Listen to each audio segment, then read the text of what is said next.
In this video, we're talking about carnal desire. And in order to do that, I have displayed my carnal self. However, this vessel I'm in is merely a vessel. This is not my holy grail of experience.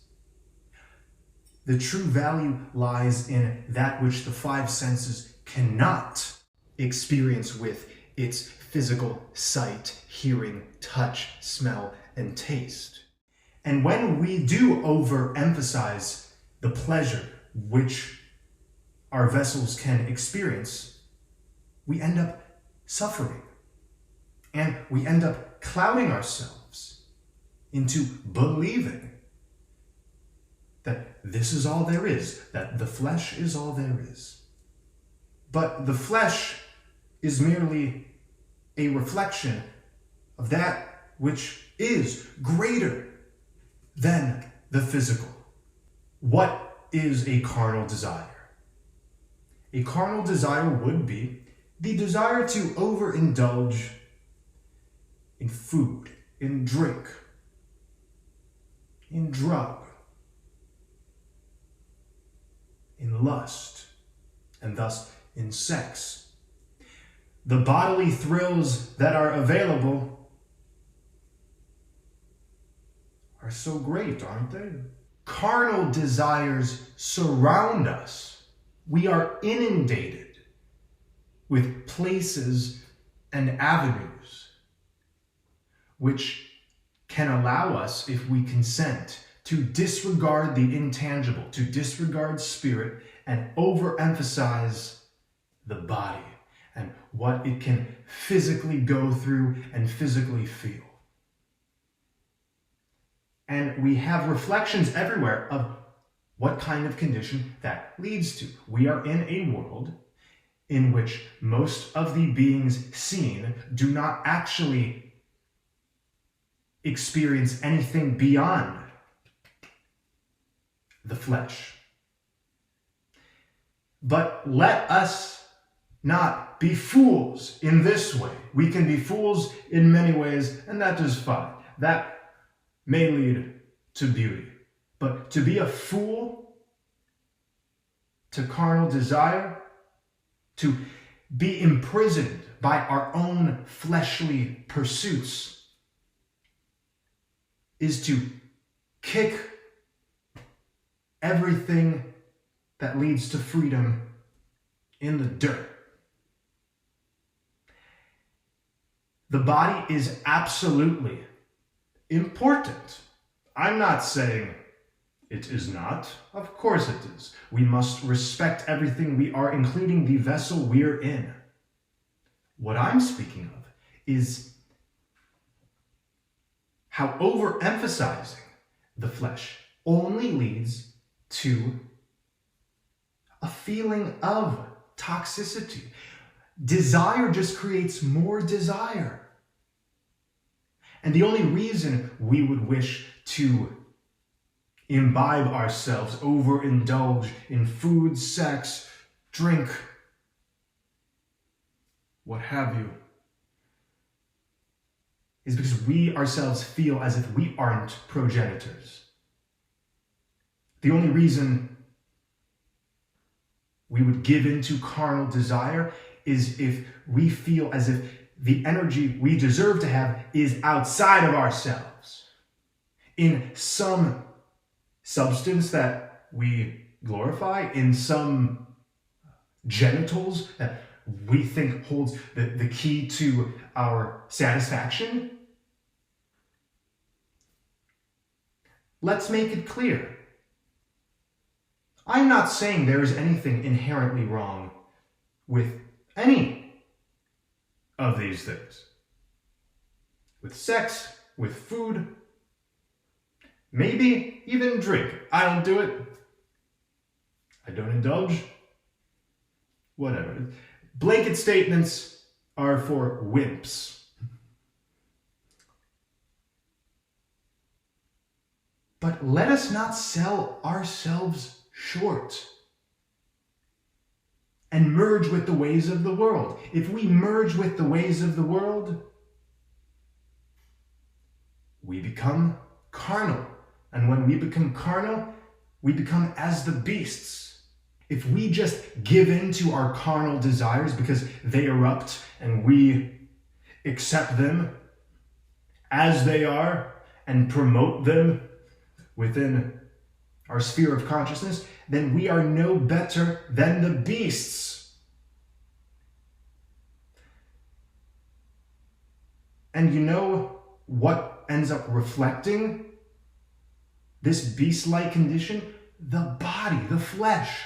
Isn't that ironic? The more one overemphasizes the flesh, the more their flesh becomes twisted. This is why there is so much ugliness around us. This is why beauty really does matter, but it doesn't matter because the flesh is to be placed in first place. It's because everything that occurs within our bodies, within our hearts, within our lives is a direct expression of what energies are being funneled through one. In the Dark Crystal series, there is a group of twisted-looking beings who are quite ugly, called the Skeksis, who rule the land of Thra, which is an anagram for heart. And they have no connection to the heart. Therefore, what they exhibit is all of the carnality that they find appropriate or enjoyable. They feast. They don't connect with anything of an inner wise nature. They use their flesh, their avatars, in order to cause disruption, but most of all within themselves. They absolutely exhibit the same kind of binary, fleshly 3D consciousness that leads to such an ugly kind of nature, a twisted nature, if we treat ourselves like beasts, like the flesh is the only entity that we are a part of, then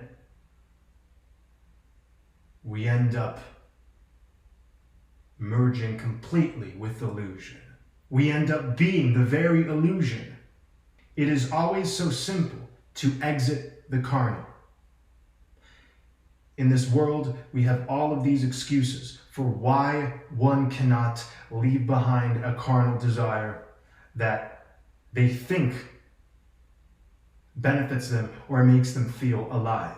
Instead of giving ourselves excuses for our behavior, which we deep down know is not in accordance with true love, we can have something called courage.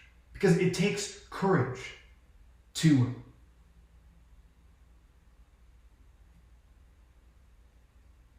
observe what isn't beneficial and then take a road to exhibit that realization.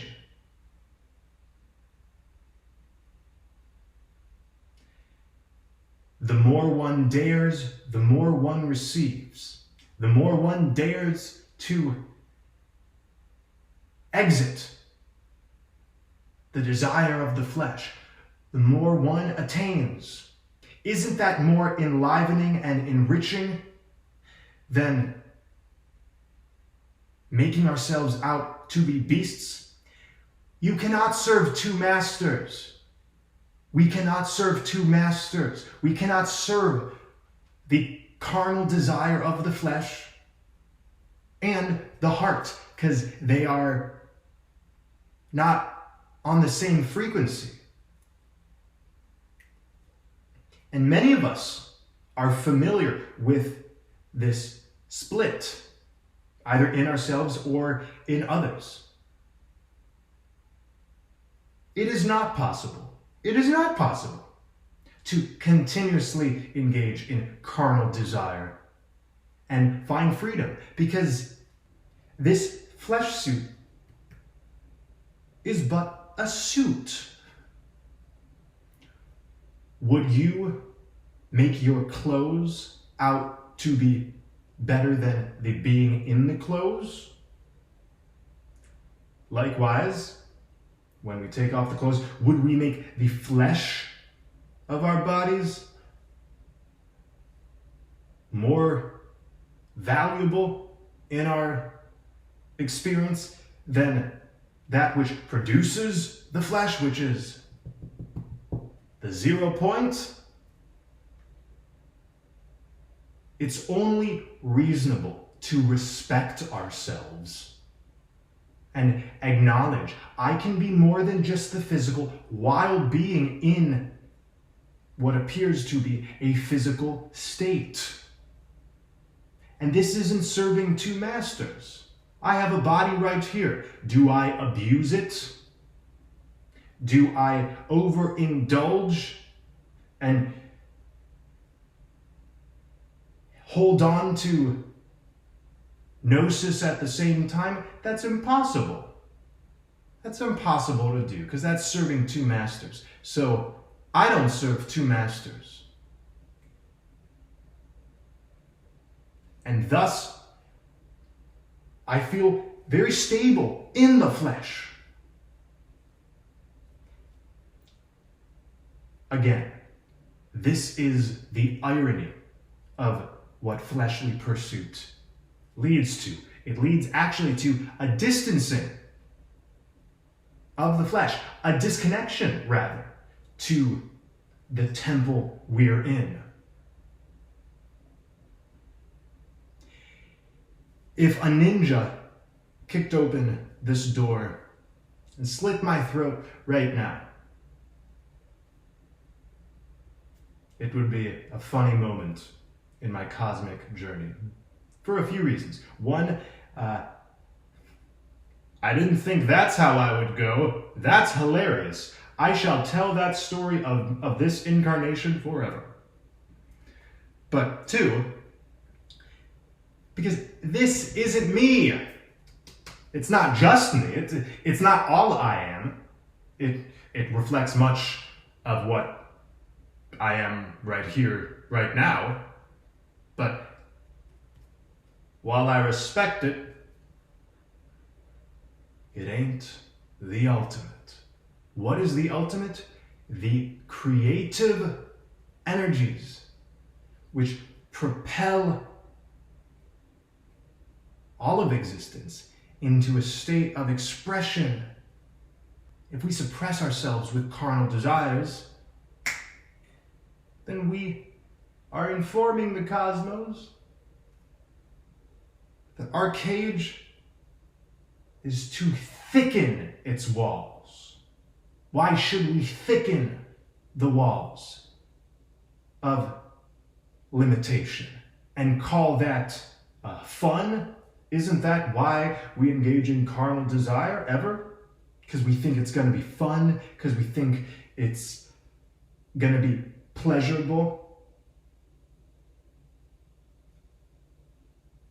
A big reason why carnal desire can be difficult for some to exit is because everyone's doing it.